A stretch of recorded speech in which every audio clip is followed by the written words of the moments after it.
Test Drive Unlimited 3 was announced actually a while ago, and I want to give you my first thoughts of what this game is going to be. So, according to this Reddit post, Test Drive Unlimited 3 has been confirmed. And Test Drive Unlimited 2, in my opinion, it was actually a pretty good game, but there were a fair share of flaws with it, like its physics, its storyline, and some game modes that could have been tweaked. So, you should definitely try out TDU2. So, on this planned sequel.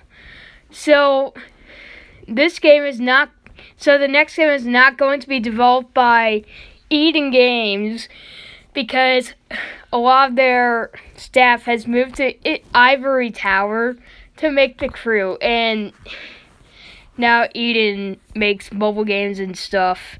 There's only like 15 employees in Eden now. So, Atari doesn't even own the rights to Test Drive anymore. It's now at Big Ben Interactive.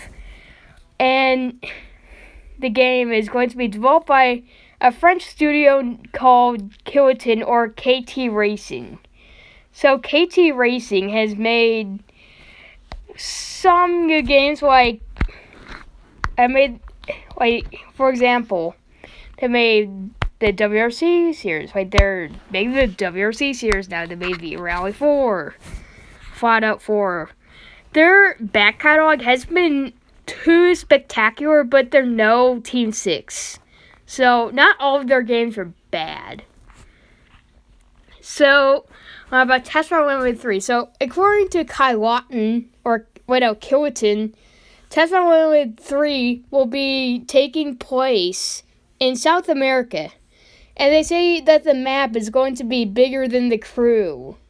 So, I'm guessing it's going to be in Brazil and some parts of Argentina or something. I'm not so sure, but that's my guess. And they've also said that the game's car list is going to be decreased because of licensing stuff and all that. And they've also said that the game is planned to be releasing at the end of this year, early next year, on PS5 and Xbox X. And the game will be planned to be released on the PS4 and Xbox One. It's planned. It's not confirmed yet.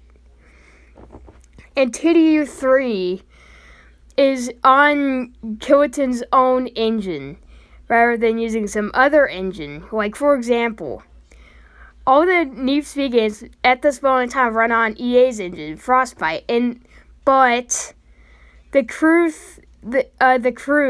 and the Crew 2. I know that the Crew 1 runs on Havoc, and I forgot the engine of the Crew 2. Probably Havoc as well. I'm not sure, but they're using their own engine, which is good. And Kiloton has also said that the Star Cars are confirmed to be. This might not be true, but this is what we know.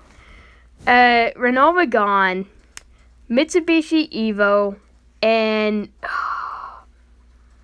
Volkswagen Polo. So Test Drive Unlimited 3 is going to be mainly focused on multiplayer, kind of like the first two.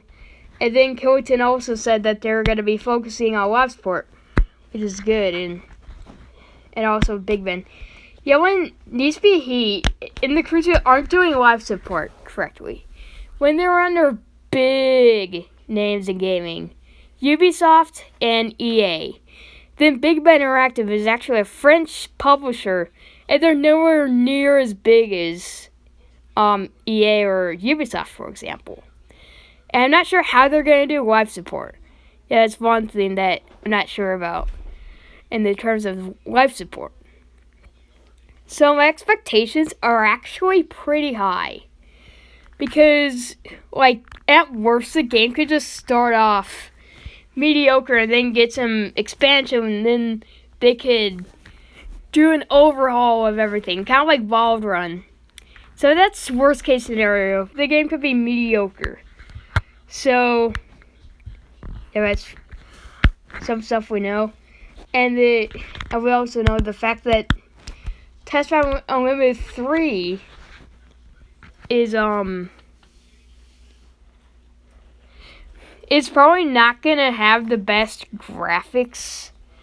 If it's gonna have like a huge open world, like at first they're probably gonna be subpar because of the map, but they could get an overhaul with an expansion. And this game also should have in Kilton it also said that there's gonna be more houses in the South America area than Test Drive Unlimited 1's Hawaii map, and Test Drive Unlimited 2's 2 islands, Ibiza and Hawaii. So that's one thing that they're doing. They're gonna put way more houses in it. So yeah, so what do you guys think of this? Do you think this is actually something to get excited about, or are you not so excited about this? Alright, I'm signing out.